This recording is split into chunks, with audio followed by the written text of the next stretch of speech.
Hello guys, শুভ সকাল। নমস্কার। কেমন আছো তোমরা? আশা করি ভালো আছো, সুস্থ আছো।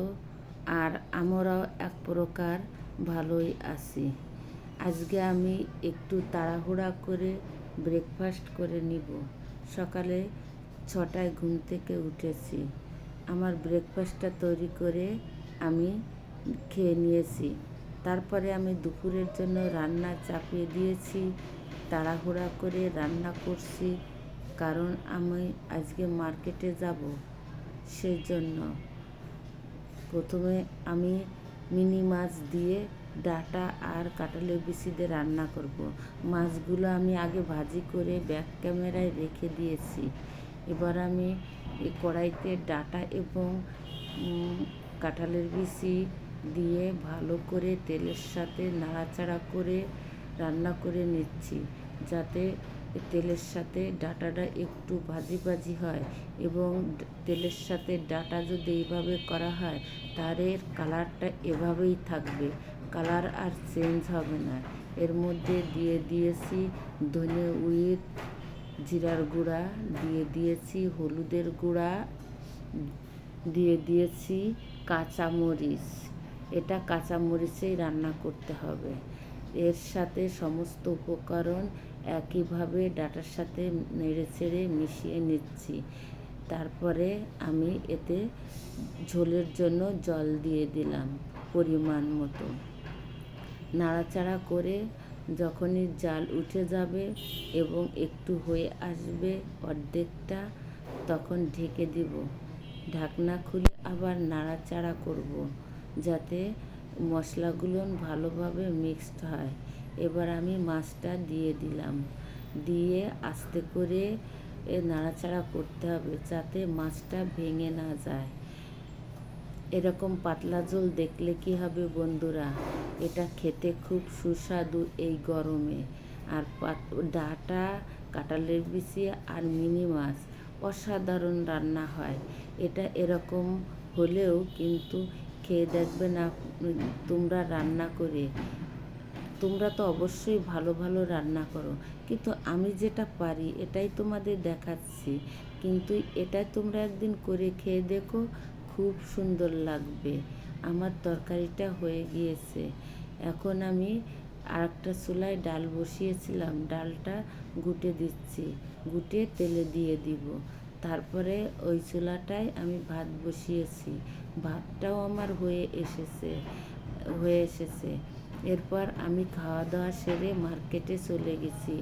অনেকক্ষণ মার্কেট করাকরির পর ঘোরা, তারপরে অনেক গরমও পড়েছিল ও আকাশটা খুব পরিষ্কার স্বচ্ছ ছিল, সেজন্য রৌদ্র ছিল, গরম হয়েছিল। তা মার্কেট করেছি, 2টা চাদর নিয়েছি, 2টার মধ্যে একটা সেমি ডাবল, একটা ডাবল। ভালো লাগলো তাই নিলাম। আসলে কোনো বাজেটে ছিল না। আর বাজেটে ছিল আমার এই ঘরে পরা জামা কাপড়। 2টা প্যান্ট নিয়েছি, এই একটা টপস, এটাও নিয়েছি। এরপরে আর একটা টপস, এটাও নিয়েছি।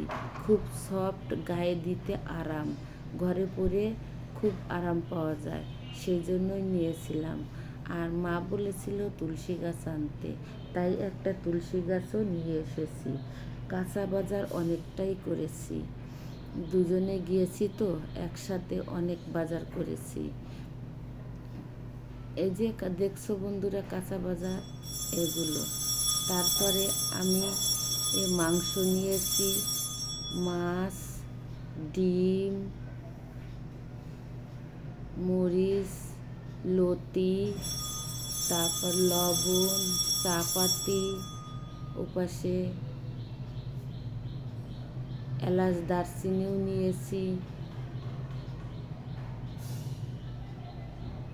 এগুলো কিনতে তো একটু সময় লাগে, কিন্তু আসলে সময় একই শপে যদি সবই পাওয়া যায়, তাহলে সময়ের কোনো ব্যাপার লাগে না, অনেক শান্তিতেই মার্কেট করা যায়।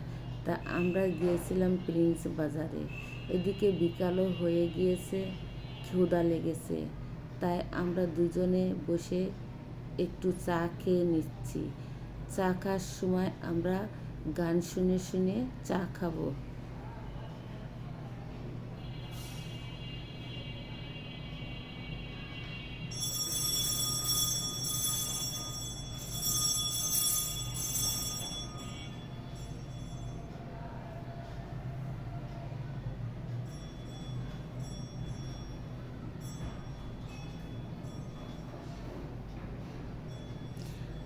রাত্রেবেলা হয়ে এসেছে, এখন ডিনারে কি খেতে হবে সেটাই আমার চিন্তা।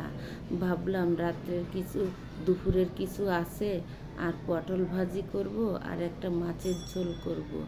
মা আবার একবেলার তরকারি অন্য বেলায় খেতে পারে না, সেই জন্য তার জন্য রুই মাছ রান্না করেছি, পটল ভাজি করছি, ডালের সঙ্গে ভালোই খাওয়া যাবে। আর পটল ভাজিগুলো না আমি উল্টে পাল্টে নিয়েছি। আর এই যে আর একটা চুলায় আমি বরবটি দিয়ে রুই মাছ, কারণ মা সবসময় হালকা পাতলা তরকারি খায়, হজম করতে পারে না ভালো একটা, এই জন্যই উনার মতেই আমরা বর্তমানে তরকারি লাইফস্টাইল উনার মতেই চলছে, আমাদের মতেই চলছে না। এখন আমার ভিডিওটাও শেষ হয়ে এসেছে। বন্ধুরা, তোমরা যদি আমার এই ভিডিওটি দেখে থাকো তাহলে প্রথমে একটা লাইক দিও, তারপর কমেন্ট শেয়ার করো। আর নতুন বন্ধু যারা, তোমরা লাইক কমেন্ট শেয়ার ও সাবস্ক্রাইব করে পাশে থেকো। ভালো থেকো বন্ধুরা, আবার দেখা হবে অন্য কোনো ভিডিও।